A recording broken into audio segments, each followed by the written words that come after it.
I'm finally back. Now, before I get started, I do want to give a quick shout out to Swan the Gamer, a regular contributor to our comments section. He has recently just started making some spiderweb mystery videos, so if you haven't had the chance to check them out, go and have a look.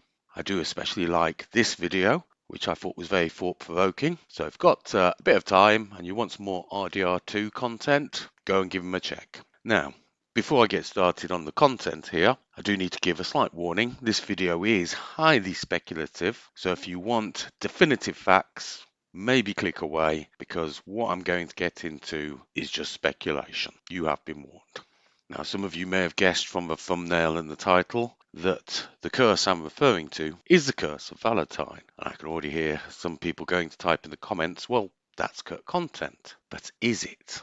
And that's really my question today. You see, as I understand it, what we determine to be cut content is based on what doesn't appear in the game once people have finished it, but is found within the program files themselves. Given that we now know that this trail exists, there is still a possibility that this mission may actually still come into play.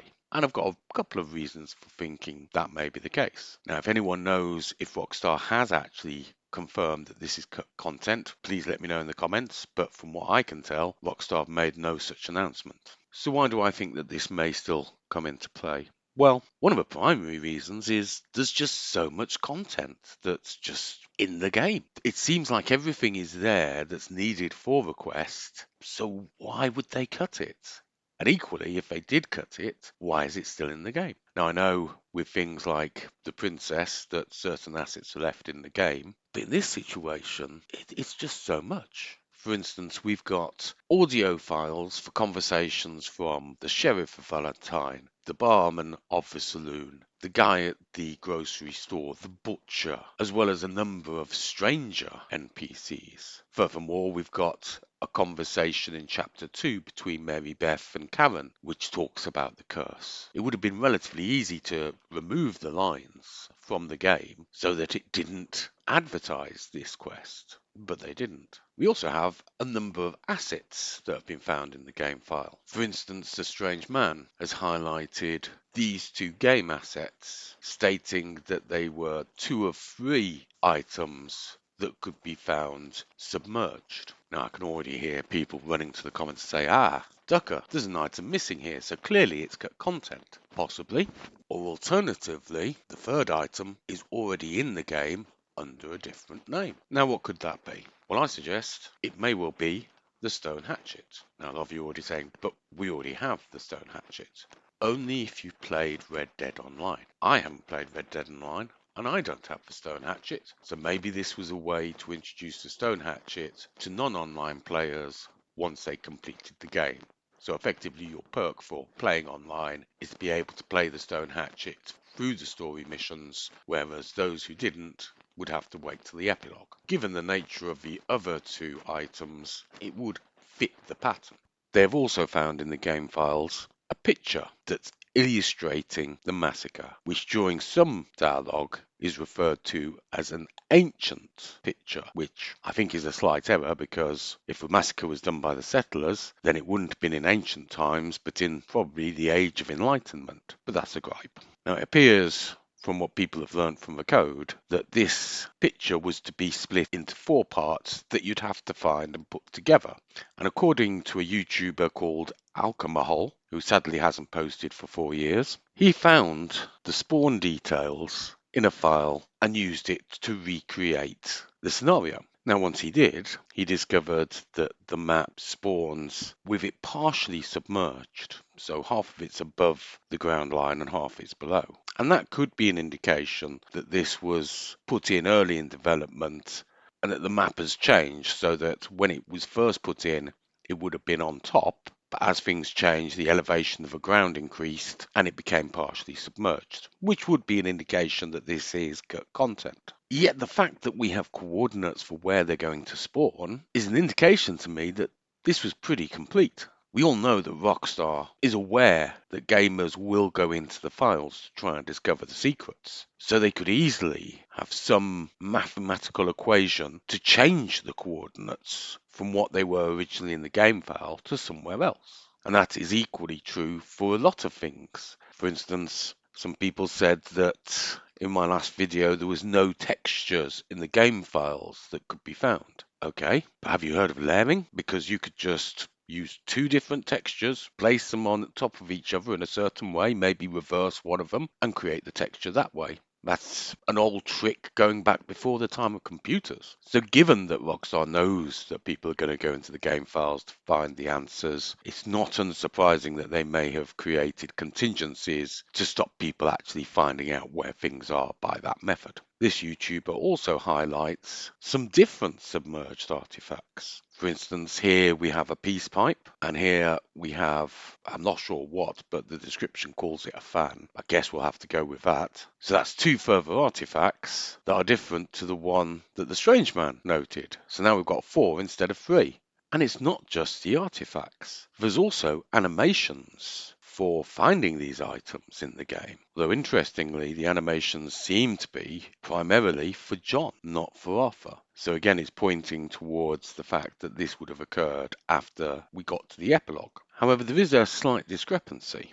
Alchemahol states that he found a spawn condition with the pictures that required Arthur to find them. So it'd only be for Arthur to find the picture. Whereas we've got the strange man saying that the animations were for John. And I find that strange as well, because it's not the only difference. There does seem to be differences not just between these two YouTube videos, but others I've seen on the subject. There's no consistency, so presumably it's difficult to find this information in the game files. I presume that's been done on purpose. Equally, the spawn condition only for being for Arthur, again, could be changed once the game's installed on PC, and once you've fulfilled the relevant requirements, the code may change. It's not beyond technical ability. He also states that the pieces of the picture couldn't be picked up. Is that in the same way that we can't get the feathers from the web? Or, as I believe with the tally numbers, which I believe do have conditions before they will spawn. So is this another example of Rockstar stopping us from proceeding until we've done the previous requirements? Now, Alchemahol does go ahead and find the coordinates for where the mass grave is supposed to be. Now, obviously, when he goes there, he doesn't find any mass grave. But again, is that a limitation that Rockstar's put in place, that nothing will spawn until conditions are met? Could be. He does state that the scenario does include the spawning of a skull, which doesn't occur, which marries up with what the strange man says, because he's also found animations suggesting that Arthur picked up a skull. Obviously, there's enough skulls in the game for them to be able to make a call to one of those assets without having to create a unique one for this scenario. Now, I have noticed with both of these YouTubers, they use the phrase, "This has been deleted from the game." And then they show you it. Well, if it had been deleted from the game, we wouldn't be able to see it. So it hasn't really been deleted from the game. Now that brings me to the final artifact, and the one that makes me most suspicious, and it's this Native American mask. Now, interestingly, the strange man and Alchemahol believe it's going to spawn at 2 different places, but both of them are within the gun shop in Valentine. And the strange man mentions that there are animations for John, but doesn't mention anything for Arthur. So again, I suspect that John is a person that's meant to fulfill this quest. But let's look at this mask. Primary colours, red and black. That's a bit suspicious, but wait, there's more. Let's look at the side. And as you can see, there's 1, 2, 3, 4 little strands coming off, kind of like legs. And obviously there's 4 on the other side. So that's 8. 8 spider legs. But we're still not done. When you turn the mask around and look at what's inside, there's a phrase written there, which seems to say, "where the eagle lands," which is a strange thing to write inside a mask. Now, a lot of people take this to mean that's where the mass grave is going to be found. But as we're told during this mission, there's only meant to be one Native American that survives this scenario, the one that curses Valentine. Why would he write this in the mask and then bury it? I'm not sure that makes a lot of sense. Maybe this is actually a clue to push us on to the next trail. Although given the number of eagles, that's quite a mission. Would it have landed on the telegraph pole with the spider etched into it? I can't say, but it's relatively close. There's one other piece of evidence for this mission, and that's a newspaper article that's published in the New Hanover Gazette, issue 36, which details the Valentine curse. Interestingly, it mentions spectral canoes being seen in the area, and yet Valentine isn't that close to a river. I mean, there is one relatively nearby, but not within sight of a town. You'd have to travel a reasonable distance to reach it. So that seems a bit of an odd inclusion. Although, to be fair, I would love to see that. Now, going back to the Strange Man's video, I'm going to take a look at some of the conversations we're given with the locals. And the Strange Man starts with an interesting one. Again, he's referring to it as deleted audio and then plays it to us. So not as deleted as we're led to believe. But it's from a stagecoach driver taking us to Valentine. Now, the coach driver goes on to tell us that there's this curse on this certain town without officially naming the town. But he also says something that the newspapers refuse to report upon, except we've got a newspaper clipping that's reporting on it. So, seems a bit odd. This commentary also mentions at the end, although distinctly separate from the Valentine conversation, an attack by the Skinner brothers on Beecher's Hope, which is obviously a reference to one of the missions we do in the epilogue, presumably the one with Uncle. Now, if it is connected, then that would again imply that this is a mission to be done in the epilogue by John. Now, I've got a suspicion as to how we start this mission, and that's down to a camper that you find in the eastmost section of Cumberland Forest, who tells us the story of an ancient picture that is cut up into 4 parts. Doesn't specify 4, but we know it's 4. At least that's my guess. Now we come to the final thing I want to highlight, and that's the conversation between Mary Beth and Karen, which I believe takes place in chapter 2, as it does make reference to Arthur. But the bit I found interesting in this is when Karen is pushed to explain what the curse is. She says she doesn't rightly understand, but it's something to do with a gravesite and either an eagle or an owl. So now we've got 2 different occasions where birds are referenced in this mission, with the suggestion, I believe, that you are meant to follow those birds to a certain location.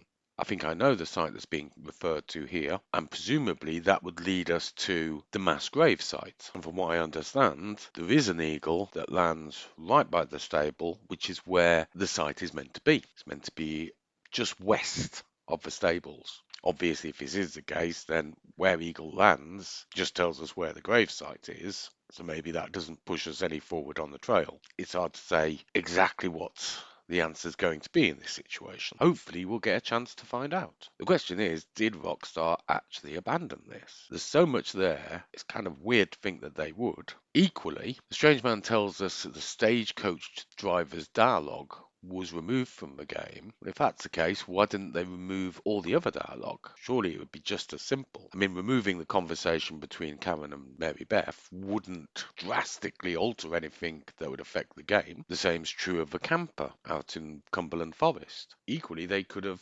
created some kind of meaningful ending within the game rather than just cutting the content completely. They could have someone actually say that they've ended the curse, that they've managed to reverse the effects, which would have been easier than just cutting the content, I suspect. Now, yes, this is highly speculative, but equally, so is declaring it cut content. At least at this point. And I know that what I'm saying here can equally be applied to the missing princess. Who knows? Maybe the princess is being held hostage by the Spider-Woman, and that's how we ultimately fight her. And again with her, you could easily resolve this cut content issue by just putting her body somewhere in a forest for us to find, and she's dead. Easy to resolve that storyline, and yet Rockstar hasn't done either of those things. Be seeing you.